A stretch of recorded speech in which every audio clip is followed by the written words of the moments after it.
Hello दोस्तों, आप देख रहे हैं जेनजी प्रेप गवर्नमेंट एग्जाम की स्मार्ट तैयारी का वन स्टॉप सॉल्यूशन। आज हम करने वाले हैं भारतीय संविधान का पूरा निचोड़, मतलब आर्टिकल 1 से लेके 395 तक जो भी आपके एग्जाम के लिए जरूरी है वो सब कवर करेंगे।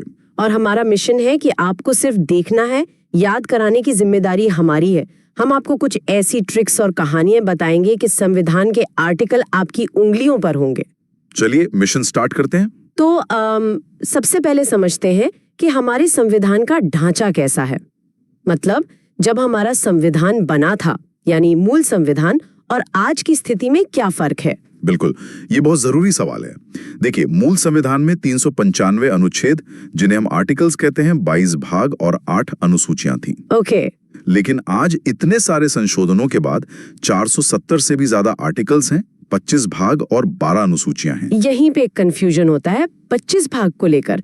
इसे थोड़ा क्लियर कर दीजिए, क्योंकि नंबर में तो आज भी 22 ही है। हाँ, यही तो कैच है। देखिए, भाग आज भी नंबर में 22 ही हैं, लेकिन जैसे भाग 4A जोड़ा गया, फिर 9A, 9B। अच्छा, वो सब पार्ट्स की तरह। एग्जैक्टली। तो जब हम इन सब को गिनते हैं तो गिनती में 25 हो जाते हैं, और एग्जाम में ये सवाल सीधा आता है। और एक सबसे जरूरी फैक्ट, संविधान की आत्मा किसे कहा जाता है, ये तो मतलब हर दूसरे एग्जाम में दिखता है। आर्टिकल 32 को, और ये कहा था डॉक्टर भीमराव अंबेडकर ने। इसे एकदम रट लीजिए, ये सवाल अनगिनत बार पूछा गया है। ठीक है, चलिए तो अब कहानी शुरू करते हैं। भाग 1 से, संघ और उसका राज्य क्षेत्र। आर्टिकल 1 कहता है इंडिया, दैट इज भारत, जो कि राज्यों का एक संघ होगा, यूनियन ऑफ स्टेट्स। हाँ, अब आते हैं आर्टिकल 2 और 3 के फर्क पर, जहां स्टूडेंट्स अक्सर गलती करते हैं। हाँ, ये मुझे भी थोड़ा कंफ्यूजिंग लगता है। देखिए, आर्टिकल 2 है नए राज्यों का प्रवेश, मतलब किसी विदेशी भूमि को भारत में शामिल करना, जैसे सिक्किम को किया गया था। अच्छा, जो पहले भारत का हिस्सा नहीं था। बिल्कुल, सिक्किम को 35वें और 36वें संशोधन से भारत का हिस्सा बनाया गया। वो आर्टिकल 2 के तहत हुआ। और आर्टिकल 3? आर्टिकल 3 है देश के अंदर की तोड़फोड़। हाँ, मतलब किसी राज्य का नाम बदलना, उसकी सीमा बदलना, या एक राज्य से दूसरा राज्य बना देना, जैसे उत्तराखंड को उत्तर प्रदेश से अलग किया और तेलंगाना को आंध्र प्रदेश से। एग्जैक्टली, वो सब आर्टिकल 3 के तहत होता है। और आर्टिकल 4 कहता है कि ये जो भी बदलाव होंगे वो साधारण बहुमत से होंगे। इसके लिए आर्टिकल 368 के तहत संविधान संशोधन की जरूरत नहीं है। ये बहुत ही महत्वपूर्ण पॉइंट है, बहुत ज्यादा। अब आते हैं भाग 2 पर, नागरिकता, सिटीजनशिप। आर्टिकल 5 से 8 तक तो ये बताया गया है कि संविधान के शुरू में किसे नागरिकता मिलेगी। जैसे आर्टिकल 6 भारत में पाकिस्तान से आने वालों के लिए है, और 7 भारत से पाकिस्तान जाने वालों के लिए। लेकिन इसमें सबसे खतरनाक है आर्टिकल 9, जिसे हम कहते हैं द टर्मिनेटर क्लॉज।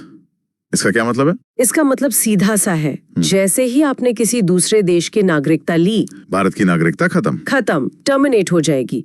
इसीलिए इसे टर्मिनेटर क्लॉज कहते हैं। और नागरिकता पर कानून बनाने का अंतिम अधिकार किसके पास है? आर्टिकल 11 के तहत ये अधिकार सिर्फ और सिर्फ हमारी संसद के पास है, सिर्फ पार्लियामेंट। ठीक है, अब हम संविधान के सबसे जरूरी हिस्से भाग 3 यानी मौलिक अधिकारों पर आ गए हैं। जी। शुरुआत करते हैं समानता के अधिकार से, आर्टिकल 14 से 18। हाँ, आर्टिकल 14 यानी विधि के समक्ष समानता, इक्वालिटी बिफोर लॉ।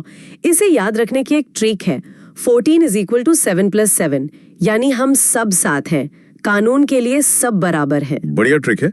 और आर्टिकल 15 भेदभाव को रोकता है, 16 सरकारी नौकरियों में सबको समान अवसर देता है, 17 छुआछूत यानी अस्पृश्यता का अंत करता है, और आर्टिकल 18 उपाधियों का अंत करता है। बिल्कुल। अब आते हैं स्वतंत्रता के अधिकार पर, आर्टिकल 19 से 22, और इसे हम एक कहानी से याद करेंगे, बहुत मजेदार है। कहानी है, 19 में बोले, 20 में अपराध, 21 में जी लिए, 22 में गिरफ्तार। बिल्कुल। आर्टिकल 19 आपको बोलने, घूमने समेत 6 तरह की आजादी देता है, फ्रीडम ऑफ स्पीच। हाँ, फिर आर्टिकल 20 आपको अपराध में सजा से संरक्षण देता है। आर्टिकल 21 आपको जीने का अधिकार, मतलब लाइफ एंड लिबर्टी देता है। और इसी में 21A शिक्षा का अधिकार भी है। जी हाँ, वो बाद में जोड़ा गया। और आर्टिकल 22 आपको गिरफ्तारी से संरक्षण देता है। तो ये कहानी पूरी हो गई। इसके बाद आते हैं शोषण के विरुद्ध अधिकार, आर्टिकल 23, 24, और फिर धार्मिक स्वतंत्रता, आर्टिकल 25 से 28। इसमें देखिए आर्टिकल 23 मानव तस्करी और जबरन मजदूरी पर रोक लगाता है और आर्टिकल 24 14 साल से कम उम्र के बच्चों से फैक्ट्री में काम कराने पर रोक लगाता है। ये दोनों बहुत इंपॉर्टेंट है। और धार्मिक स्वतंत्रता में? उसमें आर्टिकल 25 आपको किसी भी धर्म को मानने की आजादी देता है और आर्टिकल 27 कहता है कि धर्म के नाम पर कोई टैक्स नहीं लिया जाएगा। अब आते हैं उस आर्टिकल पर जिसे डॉक्टर अंबेडकर ने संविधान का हृदय और आत्मा कहा था। आर्टिकल 32। हाँ, संवैधानिक उपचारों का अधिकार। ये आर्टिकल आपको एक बहुत बड़ी शक्ति देता है। क्या शक्ति? ये शक्ति कि अगर आपके किसी भी मौलिक अधिकार का हनन होता है तो आप सीधे सुप्रीम कोर्ट जा सकते हैं। सीधे सुप्रीम कोर्ट? हाई कोर्ट भी नहीं? सीधे सुप्रीम कोर्ट। और सुप्रीम कोर्ट 5 तरह की रिट जारी करता है: बंदी प्रत्यक्षीकरण, परमादेश, प्रतिषेध, उत्प्रेषण और अधिकार पृच्छा। ये आपके अधिकारों के डॉक्टर हैं। वाह। ठीक है, अब आते हैं राज्य के नीति निदेशक तत्व पर, यानी डीपीएसपी। भाग 4। इसमें सबसे पहली बात क्या याद रखनी है? सबसे जरूरी बात, ये नॉन जस्टिसेबल है। मतलब आप इन्हें लागू करवाने के लिए कोर्ट नहीं जा सकते।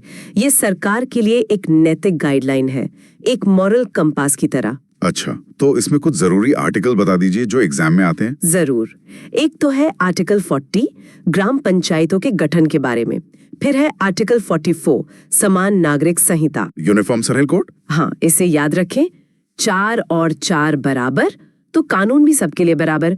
फिर आर्टिकल 50 कार्यपालिका और न्यायपालिका का अलगाव और आर्टिकल 51 अंतर्राष्ट्रीय शांति। ठीक है दोस्तों, अब पेश है द मास्टर ट्रिक, जिससे आपको केंद्र के साथ राज्य के आर्टिकल्स मुफ्त में याद हो जाएंगे। एक याद करो, दूसरा फ्री। हाँ, ये ट्रिक बहुत काम की है। ट्रिक है centre article plus 89 is equals to state article. इसे ट्राई करते हैं। जैसे राष्ट्रपति की क्षमादान शक्ति आर्टिकल 72 में है। बिल्कुल। अब 72 में 89 जोड़े तो क्या आता है? 161। और आर्टिकल 161 है राज्यपाल की क्षमादान शक्ति। हो गया ना याद? कमाल है। एक और देखते हैं। प्रधानमंत्री और मंत्री परिषद हैं आर्टिकल 74 में। उस पे 89 जोड़िए, आएगा 163, जिसमें मुख्यमंत्री और राज्य की मंत्री परिषद है। और महान्यायवादी अटॉर्नी जनरल आर्टिकल 76 में। उसमें 89 जोड़े तो 165 में महाधिवक्ता एडवोकेट जनरल। ये पैटर्न है।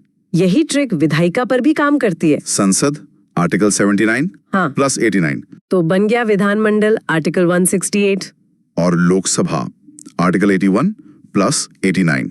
विधानसभा आर्टिकल 170। ये तो सच में मास्टर ट्रिक है। और रुकिए, न्यायपालिका में तो और भी आसान है। सुप्रीम कोर्ट का आर्टिकल है 124। बस इसके अंकों को रीअरेंज कर दो, 2 को आगे ले आओ, क्या बना? 214। और 214 ही हाई कोर्ट का आर्टिकल है। वाह, इसमें तो कुछ जोड़ना भी नहीं पड़ा। जी नहीं। अब जल्दी से देखते हैं आपातकाल के प्रावधान, इमरजेंसी प्रोविजंस। 3 तरह के आपातकाल है और सब में +4 का पैटर्न है, बहुत सिंपल। अच्छा। आर्टिकल 352 राष्ट्रीय आपातकाल, इसमें 4 जोड़िए। 356 वो है राष्ट्रपति शासन, अब इसमें फिर 4 जोड़िए। 360 वो है वित्तीय आपातकाल। 352, 356, 360। ये तो बहुत आसान है। और संविधान में बदलाव की शक्ति कहाँ से मिलती है? वो मिलती है आर्टिकल 368 से, जो संसद को संविधान में संशोधन मतलब अमेंडमेंट करने की शक्ति देता है। अंत में कुछ और महत्वपूर्ण आर्टिकल जो सीधे एग्जाम में आते हैं वो भी बता दीजिए। बिल्कुल। इलेक्शन कमीशन है आर्टिकल 324 में, यूपीएससी है आर्टिकल 315 में, ऑफिशियल लैंग्वेज यानी हिंदी है आर्टिकल 343 में, और SC/ST कमीशन है आर्टिकल 338 और 338A में। शानदार। और इसी के साथ 395 अनुच्छेद अब आपकी मुट्ठी में है। तो दोस्तों, ये थी हमारी कोशिश संविधान के मुश्किल आर्टिकल्स को आसान बनाने की। उम्मीद है आपको केंद्र प्लस 89 इज इक्वल्स टू राज्य वाली मास्टर ट्रिक पसंद आई होगी। अब आपके लिए 2 सवाल हैं, जिनका जवाब आपको नीचे कमेंट्स में देना है। हाँ, जरूर पूछिए। पहला सवाल, संविधान की आत्मा किस अनुच्छेद को और क्यों कहा जाता है? और दूसरा सवाल, सुप्रीम कोर्ट का आर्टिकल 124 है, तो हाई कोर्ट का आर्टिकल क्या है? ट्रिक याद है ना? आपके जवाबों का इंतजार रहेगा। आज के लिए इतना है। इस वीडियो को लाइक और शेयर जरूर करें और जिंदगी प्रेप से जुड़े रहें।